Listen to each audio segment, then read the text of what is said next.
ఒక చిన్న పల్లెటూరి అంచున పెద్ద రావి చెట్టు ఉండేది. ఆ చెట్టు కొమ్మలపై ఒక తెలివైన కాకి నివసించేది. అదే చుట్టుపక్కనే ఉన్న పాత గుడిసె మేడపై ఒక మృదు స్వభావం గల పావురం కూడా గూటిని కట్టుకుని ఉండేది. ఇద్దరి స్వభావాలు వేరు అయినా రోజు ఒకరినొకరు చూస్తూ చిరునవ్వులతో పలకరించుకునేవారు. కాకి చాలా చురుకుగా ఉండేది. చుట్టూ జరిగే విషయాలను గమనిస్తూ ప్రమాదం వచ్చినప్పుడు ముందే హెచ్చరించేది. పావురం మాత్రం శాంతంగా ప్రేమగా ఉండేది. ఎవరికైనా కష్టం వస్తే వెంటనే సహాయం చేయాలని అనుకునేది. ఇలా రోజులు గడుస్తుండగా వారి మధ్య నెమ్మదిగా స్నేహం పెరిగింది. ఒకరోజు ఉదయం పావురం తన పిల్లలకు ఆహారం తెచ్చేందుకు పొలాల వైపు ఎగిరింది.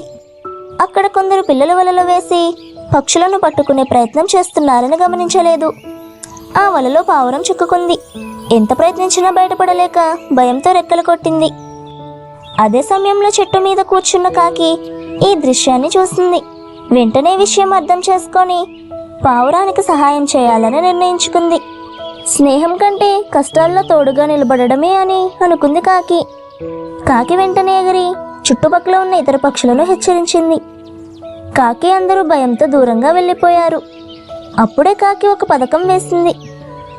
దగ్గరలో ఉన్న చెత్త కుప్పల్లో నుంచి ఒక మెరిసే కాగితం ముక్క తీసుకొని పిల్లల దృష్టిని ఆకర్షిస్తూ ఎగిరింది.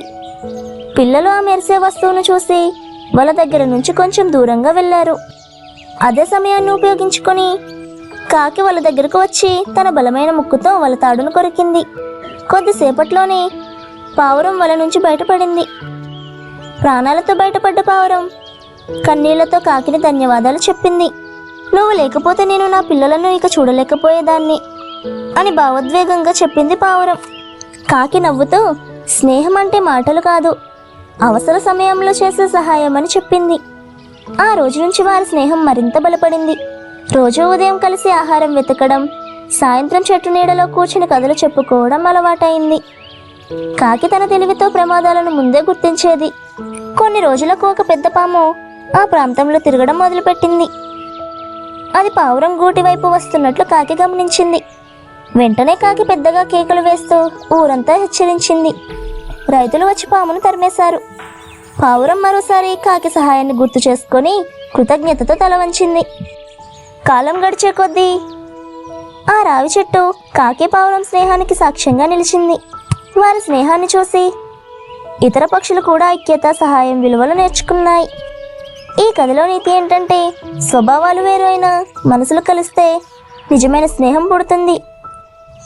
కష్ట సమయాల్లో నిలిచే మిత్రుడే నిజమైన స్నేహితుడు.